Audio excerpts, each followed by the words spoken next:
അംഗം കഴിഞ്ഞു. മുന്നിൽ ജയിച്ചവരും മുറിവേറ്റവരും നിരന്നു നിൽക്കുന്നു.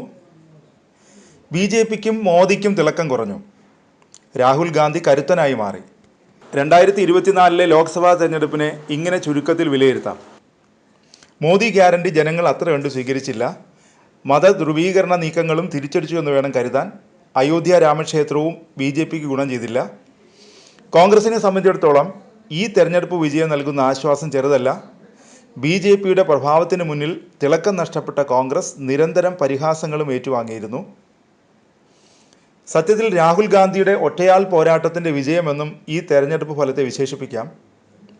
ഭാരത് ജോഡോ യാത്രയിൽ രാഹുൽ നേടിയ സ്വീകാര്യത അമ്പരപ്പിക്കുന്നതായിരുന്നു. രാഹുലിനോട് ചേർന്ന് നിൽക്കാൻ യുവത്വം മത്സരിക്കുന്ന കാഴ്ചയാണ് കണ്ടത്. അത് വെറും കൗതുകം മാത്രമായിരുന്നില്ലെന്ന് തെരഞ്ഞെടുപ്പ് ഫലം പ്രഖ്യാപിക്കുന്നുണ്ട്. രാഹുലിൽ ഇന്ത്യയുടെ രക്ഷകനെ കാണുന്നുണ്ട്.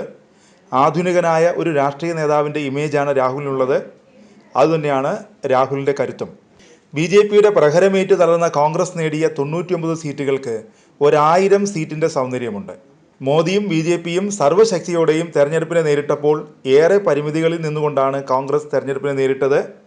കോൺഗ്രസിൻ്റെ തിരിച്ചുവരവും രാഹുൽ ഇന്ത്യയിലെ കരുത്തനായി മാറിയതും മോദിയുടെ തിളക്കം കുറഞ്ഞതും ജാതിയുടെ പേരിൽ വേർതിരിവുണ്ടാക്കാനുള്ള നീക്കം തകർന്നതുമാണ് 2024 തെരഞ്ഞെടുപ്പിൻ്റെ പ്രസക്തി.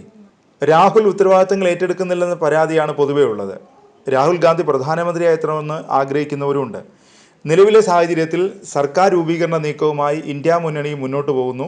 അങ്ങനെ വന്നാൽ രാഹുൽ തന്നെ പ്രധാനമന്ത്രിയാകണമെന്ന ആഗ്രഹമാണ് എല്ലാവർക്കുമുള്ളത്. സർക്കാർ രൂപീകരണ നീക്കത്തിൻ്റെ ഭാഗമായി മറുകണ്ഠം ചാടലിൽ അസാമാന്യ മേവഴക്കമുള്ള ബീഹാർ മുഖ്യമന്ത്രി നിതീഷ് കുമാറുമായും തെലുങ്കുദേശം പാർട്ടി അധ്യക്ഷൻ ചന്ദ്രബാബു നായിഡുവുമായും കോൺഗ്രസ് നേതാക്കൾ ആശയവിനിമയം നടത്തും. ആകർഷകമായ ഓഫർ നൽകിയാൽ ഇവർ മാറി ചിന്തിക്കുമെന്ന കാര്യത്തിൽ ഒരു സംശയവും വേണ്ട. NDAയും ഇന്ത്യ സഖ്യവും തമ്മിൽ സീറ്റുകളിൽ വലിയ അന്തരമില്ലാത്ത സാഹചര്യത്തിൽ ഇന്ത്യ മുന്നണി അധികാരത്തിലെത്തിയാൽ അത്ഭുതപ്പെടേണ്ടതില്ല. സർക്കാർ രൂപീകരിക്കാൻ എല്ലാ കക്ഷികളുമായും സംസാരിക്കുമെന്ന് കോൺഗ്രസ് നേതാവ് സൽമാൻ ഖുർഷിദും വ്യക്തമാക്കിയിട്ടുണ്ട്. നിതീഷ് കുമാറിൻ്റെ ജനതാദൾ യുണൈറ്റഡും ചന്ദ്രബാബു നായിഡുവിൻ്റെ തെലുങ്കുദേശം പാർട്ടിയും ചേർന്നാൽ 28 സീറ്റുകൾ ലഭിക്കും. അതോടെ ഇന്ത്യ സഖ്യത്തിൻ്റെ സീറ്റുകളുടെ എണ്ണം 234 നിന്നും 262 ഉയരും. ഇതോടെ BJPക്ക് സർക്കാർ രൂപീകരിക്കാൻ കഴിയില്ല. സമാന ചിന്താഗതിക്കാരായ പാർട്ടികളും നിതീഷ് കുമാറും TDPയും ചേർന്ന് സർക്കാർ രൂപീകരിക്കാനുള്ള സാധ്യത പരിശോധിക്കുമെന്നും കോൺഗ്രസ് പറഞ്ഞു കഴിഞ്ഞു. സ്വതന്ത്രരെ കൂടെ കൂട്ടിയാൽ ഇന്ത്യ മുന്നണിക്ക് സർക്കാർ രൂപീകരിക്കാൻ കഴിയും. കഴിഞ്ഞ 10 വർഷത്തിനിടെ 5 തവണയാണ് നിതീഷ് കുമാർ മറുകണ്ഠം മാറി ചാടിയത്. NDAയുടെ ഭാഗമായി തുടങ്ങിയ നായിഡു 2019 തെരഞ്ഞെടുപ്പിന് മുമ്പ് സഖ്യത്തിൽ നിന്ന് പുറത്തുപോയി. നിലവിലെ തെരഞ്ഞെടുപ്പിന് മുമ്പ് വീണ്ടും NDAയിലേക്ക് ചേക്കേറുകയായിരുന്നു.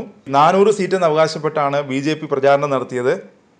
എന്നാൽ BJPയുടെയും NDAയുടെയും സീറ്റുകൾ ഇടിഞ്ഞെന്ന് മാത്രമല്ല, മോദിയുടെ ഭൂരിപക്ഷം വാരാണസിയിൽ കുറയുകയും ചെയ്തു.